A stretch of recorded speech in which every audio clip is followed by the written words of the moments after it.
On the 19th of November, 2005, at the Santiago Bernabeu in Madrid, 80,000 Real Madrid supporters stood up and applauded a Barcelona player. He had just scored his second goal of the night in a 3-0 win. He had beaten two defenders on the way to the first, and run at the whole defense for the second, and the stadium that exists to hate his club rose to its feet for him. In the history of that ground, it had happened once before, to Diego Maradona in 1983. It has not happened since. The player was Ronaldo de Assis Moreira, from a neighborhood called Vila Nova, on the edge of Porto Alegre, and at that moment he was, by every award football has to give, the best in the world. 15 years later, almost to the month, the same man was sitting in a cell in the Agrupación Especializada, a maximum security prison in Asuncion, Paraguay, on a charge of entering the country on a false passport. Almost every account of his life runs between those two rooms and calls the second one the consequence of the first. The story is always the same: the most gifted footballer of his generation, who liked parties more than training and threw it away. Here is the problem with that story. Ronaldinho is the only footballer who has ever won the World Cup, the Copa America, the Confederations Cup, the Champions League, the Copa Libertadores, and the Ballon d'Or. All 6. Nobody else has the set. Not Pele, not Maradona, not Messi, not Cristiano Ronaldo. A man who threw it away does not finish holding every trophy the sport can hand out. So this is the whole climb, from a dirt street in Porto Alegre to that ovation, and then the whole way down, and what was actually being wasted, if anything was. You're watching The Dream Ladder, where we take a career apart step by step, with the dates and the numbers attached. If a Brazilian 10, a prison futsal tournament, and a comeback at 46 is your kind of story, subscribe and hit like, because the strangest part of this life is not the prison, and it happened this summer. He was born on the 21st of March, 1980, in Porto Alegre, the capital of Rio Grande do Sul, the southernmost state in Brazil. It is a port city on the Guaíba, closer to Montevideo than to Rio, and it is not where Brazilian football romance is set. Porto Alegre is gray, cold in winter, and industrial. The family lived in Vila Nova, a hillside neighborhood of unpaved streets on the southern edge of the city. His father, João de Assis Moreira, worked in a shipyard and had played as a defender for a local club, Esporte Clube Cruzeiro. His mother, Miguelina, sold cosmetics and was studying to become a nurse. There was an older brother, Roberto, and a sister, Daisy. Roberto was the family's footballer. He was 8 years older, he was quick, and in the mid-80s Gremio, one of the two big clubs in the city, signed him. That contract is the reason everything else in this story happens, and it is also the reason the worst thing in it happens. Roberto's signing money bought the family a better house. The house had a swimming pool. In 1989, João de Assis Moreira drowned in it. He had a heart attack in the water at the family home. Ronaldo was 8 years old.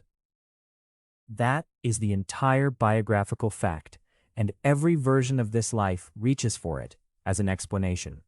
What can actually be established is narrower. From the age of 8, the household had no father in it. The eldest son was a professional footballer supporting everyone, and the youngest child was left to play. Roberto's own career did not survive. He had knee problems, he moved between clubs, and he was finished as a first-team player by his mid-20s. He then did the thing that shaped the next 30 years. He became his brother's manager, and he has been in that job ever since. Every contract in this story, from Gremio to Paris to Barcelona to Milan to a Paraguayan courtroom, has Roberto de Assis Moreira's name somewhere on it. The football that made him was not 11-a-side. It was futsal, the 5-a-side indoor game, played on a hard court with a small, heavy ball that barely bounces. This matters mechanically, and it is the single most useful thing to understand about how he played. On a full pitch, a player has 30 yards to think in. On a futsal court, he has 3 feet, a ball that will not sit up for him, and 4 opponents inside a space smaller than a tennis court. Everything is close control, disguise, and getting rid of the ball a fraction before the tackle arrives. Brazil produced Pele, Zico, Rivellino, Ronaldo, and Ronaldinho, and all of them played futsal first. At 13, playing for a local team, he scored all 23 goals in a 23-0 win. The result put him in the newspapers in Porto Alegre, and it got him a place in the Gremio youth system where his brother had been. He was the youngest and the smallest in almost every squad he was put in, and Brazilian football labels people by size. Ronaldo became Ronaldinho, Little Ronaldo, before he was 9, and the name stuck to a man who grew to 6'1". There was a complication. By the time he reached the national team, there was already a Ronaldo, 4 years older, from Rio, who had gone to the 1994 World Cup under the name Ronaldinho himself. So the younger one took a second name from his state, Gaucho, the word for someone from Rio Grande do Sul. In Brazil, he has never really been Ronaldinho. He is Ronaldinho Gaucho, and the distinction is not trivia. It is a man being defined, from the start, in relation to somebody else's career. In September 1997, Brazil went to Egypt for the Under-17 World Championship. Ronaldinho was 17 and had not yet played a senior professional match. Brazil won it. They scored 21 goals in the tournament and conceded 2, and they beat Ghana in the final in Cairo. He scored twice, both penalties, the first against Austria in a 7-0 win, and he finished with the bronze ball as third best player of the tournament. 2 penalties is a modest return, and that is the point worth making. He arrived as a talent, not as a phenomenon. What people remember from Egypt is not a goal count. It is the way he moved with the ball at his feet, which was already unlike anyone else on the pitch and would not change for 20 years. He made his senior debut for Gremio in 1998 in the Copa Libertadores at 18. Gremio at that moment were a serious side. They had won the Libertadores in 1995 and the Brazilian Championship in 1996, and they played at the Estadio Olímpico Monumental, a steep concrete bowl in the middle of Porto Alegre. The other club in the city is Internacional, and the derby between them, the Grenal, is one of the most hostile fixtures in South America.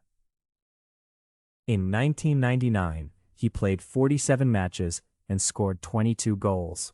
On the 20th of June that year, in the state championship final against Internacional, he produced the performance that made him a national name rather than a local one. Gremio won the first Copa Sul the same year. He was 19 years old, playing in front of 50,000 people in his own city, in the shirt his brother had worn. On the 26th of June 1999, he played his first match for Brazil, a 3-0 friendly win over Latvia, and scored. 2 weeks later, he was at the Copa America, and Brazil won it. Then came the Confederations Cup in Mexico, and that is the tournament that changed his price. He scored in every match except the final, including a hat-trick in an 8-2 win over Saudi Arabia in the semi. Brazil lost the final, 4-3, to Mexico. He went home with the Golden Ball as the tournament's best player and the Golden Boot as its top scorer. He was 19, and there was now a queue. Every major club in Europe had just watched a teenager win both individual awards and a senior international tournament, and Gremio, a Brazilian club with Brazilian club finances, had no realistic way of keeping him. What happened next is the part everybody forgets, and it is worth slowing down for, because it happens again exactly 20 years later. Arsenal tried to sign him in 2001 and could not. British work permit rules required a set number of caps, and he did not have them. The workaround discussed at the time was a loan to a Scottish club, Saint Mirren. That plan died because of a passport scandal. Brazilian football in 2001 was in the middle of a wave of forged European passports, used to get players around foreign player limits, and the authorities were looking hard at exactly the paperwork the move needed. 19 years later, he walked into Asuncion on a Paraguayan passport that turned out to be genuine paper with false information in it, and spent 32 days in a maximum security prison. The first time, the paperwork cost him Arsenal. The second time, it cost him a month of his life. Paris Saint-Germain signed him in 2001 for €5 million on a 5-year contract. He took the number 21, then the 10. He was 21 in Paris with money for the first time. His league debut was on the 4th of August 2001, a 1-1 draw with Auxerre, off the bench. His first goal came on the 13th of October, a penalty against Lyon in the 79th minute. The 2 seasons that followed are the first draft of the story that would be told about him for the rest of his life. The manager, Luis Fernandez, said publicly that his player was more interested in Parisian nightlife than in football, and left him out. There were flashes, 4 goals in consecutive matches after the 2002 winter break. A goal against Guingamp in February 2003 that won French goal of the season, a Coupe de France final lost 2-1 to Auxerre. In his final season, Paris Saint-Germain finished 11th and qualified for nothing. He said he wanted to leave. He was 23, 2 years in Europe, and he had won nothing at all. Between those 2 Paris seasons, in June 2002, he went to the World Cup in Japan and South Korea and played 5 matches. The quarterfinal was against England on the 21st of June in Shizuoka. Brazil went 1-0 down. Before halftime, Ronaldinho picked the ball up in his own half, put a step over past Ashley Cole, ran at the England defense, and slid a pass into Rivaldo for the equalizer. 5 minutes into the second half, Brazil had a free kick 40 yards from goal, wide on the right. It was too far out to shoot, and everyone in the ground knew it. He shot. The ball went up over David Seaman, who was off his line, and dropped under the crossbar. It is one of the most argued about goals in the history of the tournament, because nobody has ever been able to prove that he meant it, and he has never given a straight answer. 7 minutes later, he was sent off for a foul on Dami Mills, and Brazil held on with 10 men to win 2-1. He was suspended for the semi-final. He came back for the final. Brazil beat Germany 2-0, and at 22, he was a world champion. In the summer of 2003, he was the most wanted player in Europe, and there were 2 serious bidders. Manchester United were the first. They had been negotiating for weeks and believed they had him. Barcelona were the second, and Barcelona were in trouble. No league title since 1999, a president who had just been voted out, and a club that had watched Real Madrid buy Zidane, Ronaldo, and Beckham in consecutive summers. Joan Laporta won the Barcelona presidential election in June 2003 on a promise to sign a superstar. The name he had campaigned on was David Beckham. Beckham went to Real Madrid. Laporta's remaining options were Thierry Henry, 13 months into a title-winning Arsenal side, or a 23-year-old from a Paris team that had finished 11th. He chose the 23-year-old and paid €30 million.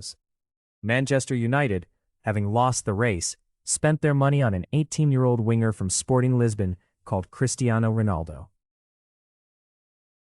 He was presented at the Camp Nou in the summer of 2003, in front of a crowd that had come to look at a player most of them knew from one free kick. It is worth being precise about what he was walking into. Barcelona had finished 6th. The squad was old in the wrong places, and the club was in debt. Nothing about it in July 2003 resembled the machine it became. The youth side that would produce Xavi, Iniesta, Puyol, and Messi existed, but none of it was proven, and Messi was 16. His competitive debut came on the 3rd of September 2003 against Sevilla, late at night. He picked the ball up 30 yards out, went past 2 defenders, and hit it. It came off the underside of the bar and went in. Barcelona were 12th at the halfway point of that first season. They finished second. This is the part that gets called magic, and calling it magic is how you avoid explaining it. So here is the mechanism. Almost every attacking player works by being faster or stronger at the moment of contact. Ronaldinho worked by making the defender commit to the wrong thing a fraction of a second early. That is a futsal skill, and it came in 3 forms that he used more than anybody before him. The first is the elastico, the flip-flap. The ball is pushed sharply one way with the outside of the foot and pulled back the other with the inside, in a single movement, without the foot leaving the ball. It was not his invention. It belongs to Sergio Echigo and was made famous by Rivellino in the 1970s. He simply did it at full speed, against professionals, over and over, which nobody else was doing. The second is the no-look pass. The eyes and the shoulders point at one player, and the ball goes to another. In a stadium, it looks like a trick. On the pitch, it is a defender's position being taken off him before the ball has even moved. The third is the hardest to film and the most important. He was 2-footed to the point that defenders could not shade him onto a weaker side because he did not have one. Put together, these are not decorations. They are a way of generating 1 extra half second again and again in the tightest part of the pitch, and 1 extra half second in the final third is what a goal is made of. On the 20th of December, 2004, he was named FIFA World Player of the Year. The following spring, Barcelona won the league, their first title in 6 years. In March 2005, they went out of the Champions League to Chelsea over 2 legs.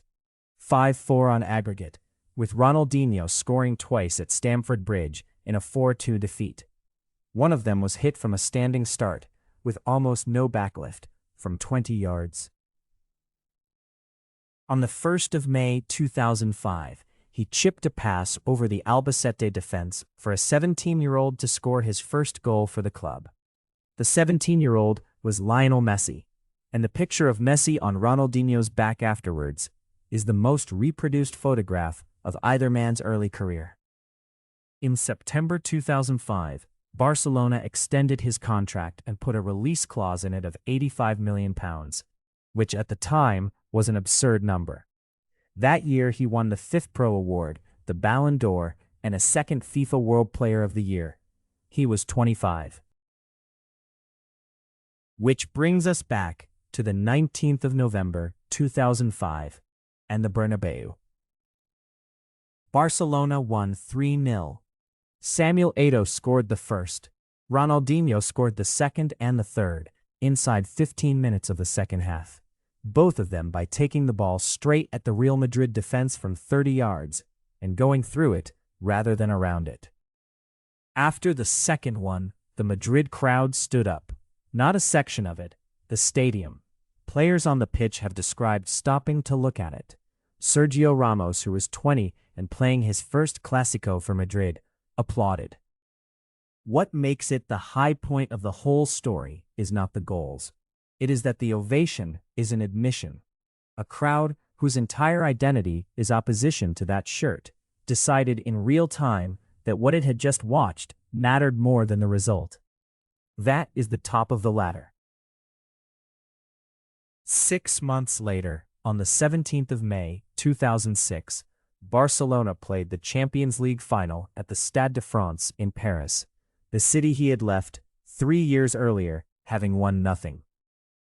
They beat Arsenal 2-1 after going a goal down to a side that played most of the match with 10 men.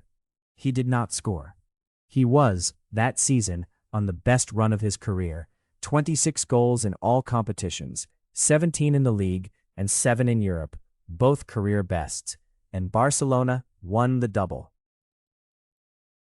He was 26 years old, a world champion, a European champion, and the holder of every individual award the sport has. He would never win another one.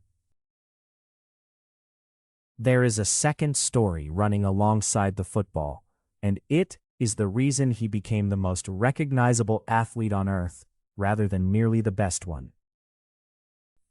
In 2005 and 2006, Nike built a global campaign around him called Joga Bonito, Play Beautifully.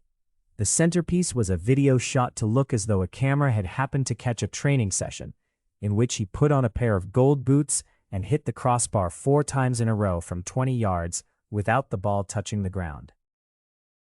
It was one of the first videos on the internet watched tens of millions of times in the first year that was possible at all. YouTube had launched in February 2005. The argument about whether it was real ran for a decade, which was the point of it. The campaign turned a footballer into a global consumer brand at the exact moment the distribution existed to do it. Almost everything that followed in football marketing, Cristiano Ronaldo's, Neymar's, Mbappe's, is built on the shape of that campaign. Now, the decline, because it is real, and the honest version of it is less dramatic than the one usually told. At the 2006 World Cup, Brazil's front four of Ronaldo, Adriano, Kaká, and Ronaldinho were sold in advance as the Quadrado Mágico, the Magic Square. They went out in the quarterfinal to France. He did not score a goal in the tournament, and in Brazil, that is remembered as a personal failure rather than a collective one. He still had a strong 2006-07, a 20-yard overhead kick against Villarreal in November 2006, 21 league goals, a career best, and a title lost on head-to-head record.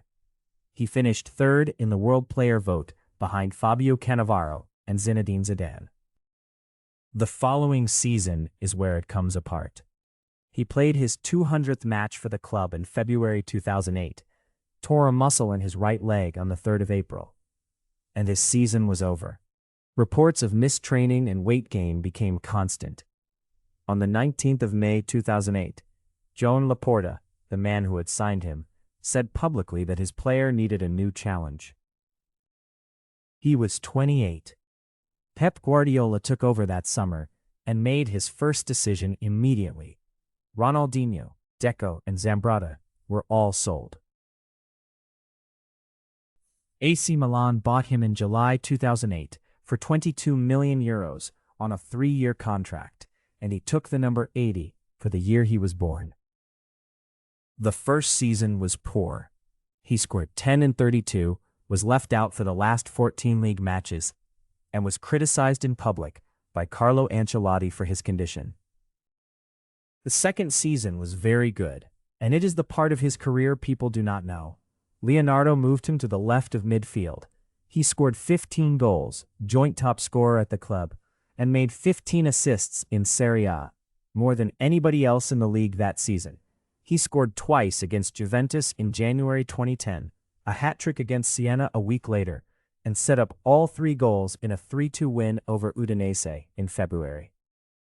At 29, having supposedly finished, he was the best creative player in Italy for a season. Then Antonio Cassano arrived in January 2011, and he was on the bench again. He went home in January 2011 to Flamengo, and 20,000 people came to the unveiling. What he did in Brazil is the thing the wasted talent story cannot accommodate. He won the Campeonato Carioca in his first season. On the 27th of July 2011, Flamengo were 3-0 down at Santos inside half an hour, against a Santos side with a 19-year-old Neymar in it, and Ronaldinho scored a hat-trick in a 5-4 win. He then sued Flamengo for 4 months of unpaid wages, canceled his contract in May 2012, and signed for Atlético Mineiro, taking the number 49 for his mother's year of birth. In 2013, he took Atletico Mineiro to the Copa Libertadores, the first in the club's history. He scored 4 and made 8.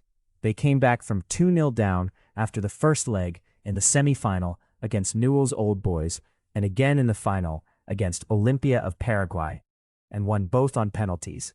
He was named South American Footballer of the Year at 33. That is the 6th trophy. That is the one nobody else has. After that, it thins out. Querétaro in Mexico from September 2014, where in April 2015, he scored twice at the Estadio Azteca in a 4-0 win over America, and the America supporters stood up and applauded him. Then Fluminense in July 2015, 9 appearances and a contract terminated by agreement after 2 months. He never announced a retirement. There was no last match and no farewell tour. On the 16th of January 2018, his brother told a newspaper that he had stopped, and that was it. He was 37 and had not played competitively in more than 2 years. 97 caps for Brazil, 33 goals. On the 4th of March 2020, he and Roberto flew into Asuncion to promote a book and a charity campaign. They entered Paraguay on Paraguayan passports. The passports were real documents containing false information, which is an offense in Paraguayan law, regardless of who filled the forms in. 2 days later, both brothers were sent to the Agrupación Especializada, a maximum security facility, in the capital, and the judge, Gustavo Amarilla, refused to release them while the investigation ran.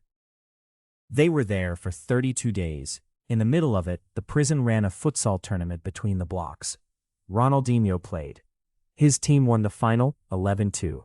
He scored 5 and made 6. The prize for the winning block was a 15-kilogram suckling pig. On the 7th of April 2020, they were released to house arrest on a bond of $800,000 each into a hotel in Asuncion, where they stayed until August while the case was settled. The detail that says the most is the tournament. A 40-year-old man, a month into a maximum security prison on the far side of a border, in the first weeks of a global pandemic, played 5-a-side, scored 5 in the final, and won a pig. There is no version of that man who was ever going to have Cristiano Ronaldo's career. There is also no version of him who was miserable about it. Was it wasted? Here is the record. World Cup, 2002. Copa America, 1999. Confederations Cup, 2005. Champions League, 2006. Copa Libertadores, 2013. Ballon d'Or, 2005. He is the only footballer in the history of the game to hold all 6, and the last of them came at 33, 5 years after Barcelona had decided he was finished. The waste is not in that list. The waste is in the gap between the list and what people are certain he could have had. And that certainty comes from one specific place. The teenager he set up against Albacete in 2005 went on to play at the top level for 20 years, and made relentlessness the standard by which everybody before him is now judged. Measured against Messi's career, a joyful decade looks like negligence. Measured against the entire history of the sport before Messi, there is a last fact, and it is from this summer. On the 23rd of June 2026, at the age of 46, Ronaldinho was presented as a signing by Ravenna, a club in the Italian 3rd Division, at an event in Miami. He arrived in Italy this month. The club's vice president, Arieto Brida, first said he would not play, and then said it was not ruled out. 11 years after his last professional match, the man who supposedly wasted football is the one who cannot stop turning up to play it. He never treated it as a job. That is the whole criticism against him, and it is also, in the end, the whole point. If you got something out of this one, subscribe. The next episode is another life told the same way, all the way from the street to the top of the ladder and back down again. Tell me in the comments whose it should be.